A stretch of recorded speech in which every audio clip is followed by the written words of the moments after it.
Ada seorang yang sangat tua di Mekah. Dia menaungi kurang lebih 8 orang wanita. Cuma dia sendiri laki-laki. Umurnya 60 tahun, hampir 70 tahun. Ringkas cerita teman-teman sekalian, At-Tabari menceritakan karena dia bilang, saya hadir dari awal kisah ini maka saya coba ceritakan. Dia bilang ada seseorang yang tua, miskin di musim haji. Dia coba mencari sesuap nasi. Kemudian dia tidak temukan. Lalu dia pulang ke rumahnya. Dia ditanya oleh istrinya, apakah ada makanan buat kita hari ini? Maka dia bilang, saya sudah coba tadi keliling mencari makanan buat kita buka puasa tapi nggak ada. Kemudian dia bilang, coba saya keluar lagi. Keluarlah orang tua ini, jalan jauh dari rumahnya. Apa kira-kira yang harus dia lakukan? Dia harus kerja kemana? Sambil bermunajat kepada Allah, ya Allah berikanlah rezeki. Sampai karena dia capek, dia dulu bawa sebuah pohon. Kemudian dia sengaja tangannya dia menyentuh tanah yang ada di situ. Kemudian dia menyentuh seperti satu barang keras gitu. Waktu dia lihat ternyata ada kotak di sebelah dia. Dan kotak ini biasa dipakai untuk ngisi emas. Maka dibuka lah sama dia. Kotak tersebut ternyata betul ada emas dalam. Banyak sekali. Kalau saya tidak salah waktu itu 1000 keping. Ini harta yang luar biasa. Nggak ada orang di bawah pohon. Maka diambil sama dia. Dibungkus dengan rapi. Pada saat itu terlintas di benaknya syaitan menggoda. Kau orang miskin. Kalaupun kau tidak mau mengambil semua, ambillah minimal 1 batang emas atau 1 koin dinar emas yang kau bisa infakkan untuk buka puasa keluargamu. Tapi dia melawan sambil dia mengatakan, tidak bisa, ini bukan hak saya. Kalaupun ini luqata ini seperti harta yang ditemukan. Kan itu syaratnya harus teman-teman sekalian diiklankan selama setahun ya.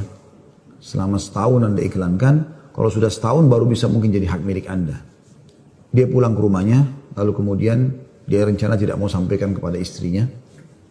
Terus istrinya rupanya karena membuka pintu melihat ada di tangannya sesuatu. Maka istrinya bilang, apa kau sudah bawa bekal buat kami? Kata dia, nggak ada. Lalu kemudian dia mengatakan, tapi apa itu? Di bawah bungkusan kainmu. Dia bilang, ini bukan urusan kamu. Dia bilang, saya minta atas sama Allah, jelaskan apa itu. Karena istrinya membawa nama Allah, maka dia mengatakan, ceritanya begini tadi. Istrinya, perempuan, miskin, dengar emas. Perempuan kaya saja dengar emas mungkin tertarik, apalagi yang miskin, yang susah gitu.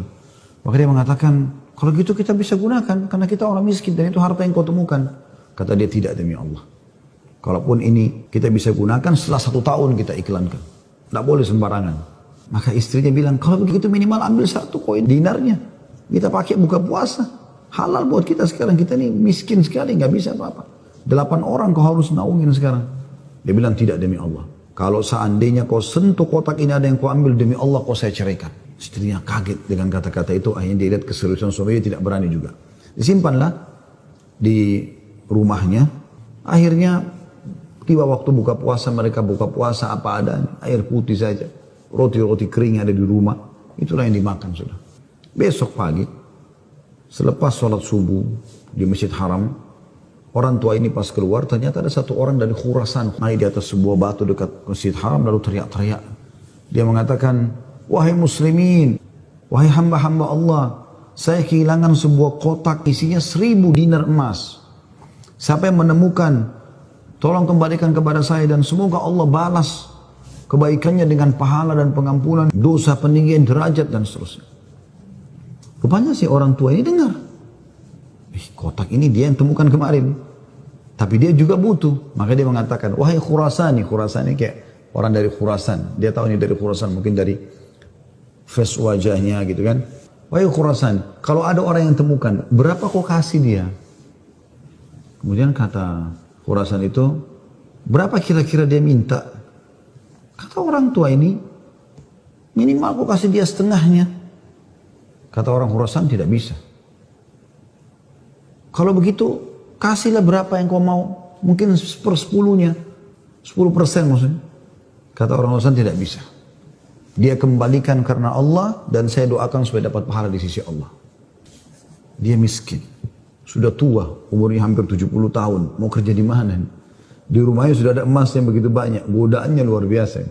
Maka orang ini pulang ke rumahnya lalu dia mengatakan, wahai istriku, aku sudah temukan pemilik emas ini. Kata istrinya, alhamdulillah kalau begitu. Bagaimana perkembangan? Tapi saya minta sama dia supaya dia bayar sesuatu. Dia hanya mau doakan saja. Kata istrinya, coba kau kembali ke dia, siapa tahu dia masih mau negosiasi. Ya kan? Dia bilang baiklah. Dia kembali lagi, ketemu lagi sama orang tadi di hari yang ketiga sekarang. Maka orang itu sama orang Khurasan naik atas batu yang sama dekat Masjid Haram. Wahai muslimin, wahai hamba-hamba Allah, ada nggak menemukan peti saya isinya 1000 dinar emas. Semoga Allah berikan dia kedudukan, Allah ampuni dosanya, angkat derajatnya dan seterusnya, didoakan gitu. Datang lagi orang tadi mengatakan, wahai Khurasan, saya sudah bilang sama kau kemarin, berilah upah. Mungkin kalau kau tawarkan upah, orangnya mau mengembalikan penemunya. Kata dia, berapa paman saya kasih? Dia bilang, saya bilang kemarin 1/10. Orang sana mengatakan, enggak, saya enggak mau. Kalau begitu, berikan dia 1 saja dinar itu, yang dia bisa pakai setengahnya, dia sedekahkan untuk beri makan orang-orang susah di sekitar haram, setengahnya lagi dia pakai buat kebutuhan keluarganya. Orang Khurasan ini diam lalu mengatakan, tidak demi Allah. Jadi luar biasa, dia nggak mau kasih. Pokoknya dia kembalikan utuh atau nggak usah. Dan dia berharap pahala di sisi Allah. Kalau dia minta bayaran, saya nggak mau. Orang ini kembali lagi ke rumahnya, bilang lagi sama istrinya, orang ini betul-betul nggak mau. 1 dinar pun dia nggak mau kasih. Kata istrinya, lalu bagaimana? Kata dia, saya akan berazam sudah mau kembalikan. Semoga Allah menyelesaikan permasalahan kita. Kata Imam Tabari yang menceritakan kisah ini, dia betul-betul hadiri kisah ini. Dia tahu ini jalan ceritanya dan dia menceritakan. Lalu orang ini kembali lagi, ternyata di hari selanjutnya masih sama lagi kejadiannya. Terus kemudian kata orang tua ini karena sudah 3 hari berturut-turut dia mengatakan, wahai Khurasan, kau mau petimu? Saya tahu di mana petimu itu. Kata dia, ya baiklah, saya akan ikut. Ikutlah dia. Kata Imam Tabari, saya ikut ke rumahnya orang tua ini. Jalan. Pada saat tiba di satu rumah, ada rumah yang terbuat dindingnya dari tanah liat. Sama sekali tidak kelihatan layak untuk ditinggal. Tapi hanya sekedar tanah liat, mungkin kalau ada angin kencang bisa rubuh.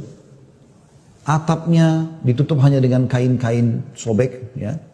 Pintunya pun diangkat untuk dibuka gitu. Kemudian dia masuk dan dia persilahkan masuk. Saya pun izin. Saya mengatakan, maaf paman, bisa nggak saya ikut masuk? Karena dari awal saya lihat kisah ini. Maka dia mengatakan, masuklah. Dia bilang waktu kami masuk, rumah itu nggak ada sama sekali karpetnya, nggak ada apa-apa, kosong lompong. Cuma ada semacam sekat dan seakan-akan di belakang sekat itu ada wanita-wanita tua yang kelihatan dari penampilan mereka juga itu susah. Lalu kemudian orang tua ini menuju ke satu arah di rumahnya, terus digalilah tanah, dikeluarkanlah kotak tersebut. Lalu kemudian dikatakan, sayalah penemunya hartamu itu. Ini. Dan saya sempat minta sama kamu agar kau berikan sebagian. Sebagaimana kau lihat ini keluarga saya susah begini. Saya sendiri laki-laki dan umur saya sudah hampir 70 tahun. Sementara ini istri saya ada di sini juga sudah tua. Ada mertua saya, ada 2 saudari saya, ada 4 anak saya. Mereka semua miskin. Maka orang Khurasan itu mengatakan, dia buka, dia periksa ternyata masih utuh 1000. Dia mengatakan, tidak. Saya tidak akan memberikan apa-apa. Lalu kemudian dia angkat, lalu dia keluar. Saya cuma bisa doakan kamu kebaikan. Waktu dia keluar, kata Imam Tabari, semua perempuan-perempuan tadi yang tua-tua ini ada, yang memang bajunya rusuh.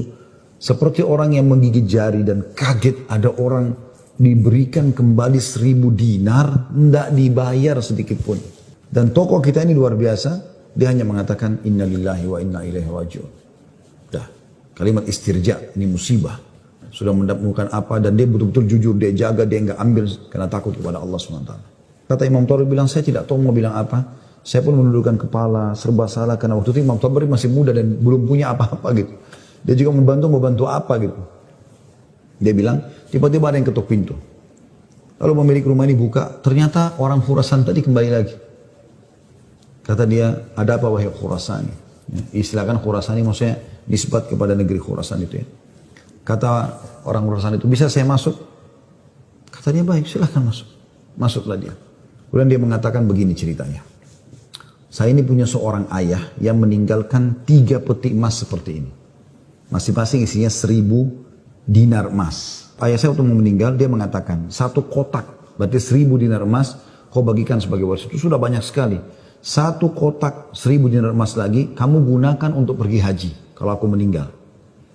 Dan 1 kotak dinar emas lagi, sepertiga hartanya maksudnya, itu kau berikan kepada 1 orang yang sangat miskin dan susah. Saya ingin supaya mereka jadi baik kehidupannya. Maka dia bilang orang Husain ini, itulah sebabnya wahai paman, saya tidak mau memberikan Anda 1 dinar pun. Karena ini amanah orang tua saya. Tapi demi Allah, setelah saya keluar dari sini, saya tadinya memang mau menguji, mau melihat apakah Anda betul-betul susah atau tidak. Ternyata sudah saya lihat tempat Anda dan saya keluar, Anda pun tidak marah, tidak apa. Maka saya melihat Anda orang yang paling layak untuk menerima. Maka ambillah ini semua sedekah atas nama ayahku. Kata Imam Tabari, tiba-tiba orang itu taruh, kemudian dia lari, pergi. Saya berusaha mengejarnya, ingin mengucapkan terima kasih bersama pemilik rumah, kami sudah tidak bisa melihatnya, dia sudah hilang orang itu. Kemudian saya pun dipanggil kembali oleh pemilik rumah, duduk, kemudian dibukalah pada saat itu kotak itu, lalu mulai dia panggil ke-8 wanita yang ada di rumahnya itu. Kata Imam Tabari, demi Allah dia mulai membagi kepada kami rata. Karena jumlah kami 10, maka kami masing-masing mendapatkan 100 dinar. Setelah selesai, lalu dia mengatakan kepada istrinya, wahai istri, bukankah ini lebih baik setelah kita sabar sedikit, Allah menjadikan semua jadi milik kita, daripada kemarin kamu ambil 1 dinar tapi haram. Kemudian dia balik kepada saya, kata Imam Tabari, dan dia mengatakan, demi Allah, baju ini yang saya pakai, dia bilang, hanya ini baju yang utuh di rumah kami. Sebagaimana kau lihat baju-baju ini semua yang dipakai oleh keluargaku, tidak ada yang layak dipakai sholat. Jadi kalau waktu sholat tiba, saya sholat dulu, kemudian saya sembunyi di satu tempat, baju ini saya buka, dipakai oleh istri saya, dipakai sholat. Habis itu dibuka, dipakai sholat oleh mertua saya, dibuka, dipakai sholat oleh saudari saya, oleh anak saya. 1 baju. Kata Imam Tabari, saya berterima kasih padanya, kemudian saya pergi. Saya menemukan harta itu sangat berkah dalam hidup saya, dia bilang. Beberapa tahun kemudian saya datang lagi ke Mekah, saya datang ke alamat yang sama, rumah itu sudah tidak ada, saya cari tahu ternyata orang tua ini sudah meninggal, dan saya temukan anak-anaknya yang perempuan 4 itu, semua menikah dengan tokoh-tokoh masyarakat Mekah, orang-orang kaya, dan keluarga mereka menjadi orang yang mampu semuanya.